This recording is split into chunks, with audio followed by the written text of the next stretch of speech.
सातारा जिल्हा मध्यवर्ती सहकारी बँकेची निवडणूक मंत्री शिवेंद्रराजे भोसले यांच्या नेतृत्वाखाली लढणार असल्याचं ग्रामविकास मंत्री जयकुमार गोरे यांनी स्पष्ट केले। त्यामुळे आता सोलापूर जिल्हा बँकेची निवडणूक कोणाच्या नेतृत्वाखाली लढवली जाणार, पालकमंत्री गोरे हे कोणाच्या नावाची घोषणा करणार याकडे जिल्ह्याचं लक्ष लागले। मध्यंतरी एका कार्यक्रमामध्ये पालकमंत्री जयकुमार गोरे यांनी निवडणुकीचं नेतृत्व सोलापूर जिल्ह्यातील नेताच करेल याबाबत त्यांनी स्पष्ट केलं होतं। त्यानंतर डीसीसी बँक निवडणुकीचं नेतृत्व कोणाकडे असेल यावरती चर्चा सुरू आहे।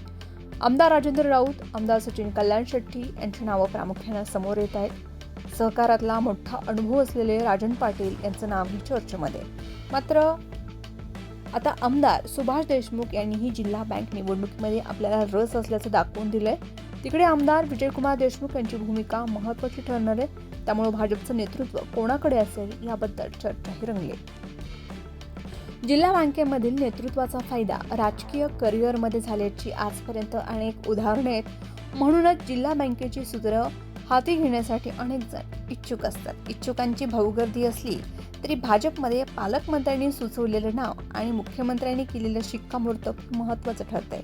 मागील काही काळात झालेल्या निवडणुकांमधील घडामोडी पाहता गोरे ज्या नावाला संमती देतील त्या नेत्याच्या नेतृत्वाखालील जिल्हा बँकेची निवडणूक लढवली जाईल यात शंका नाही।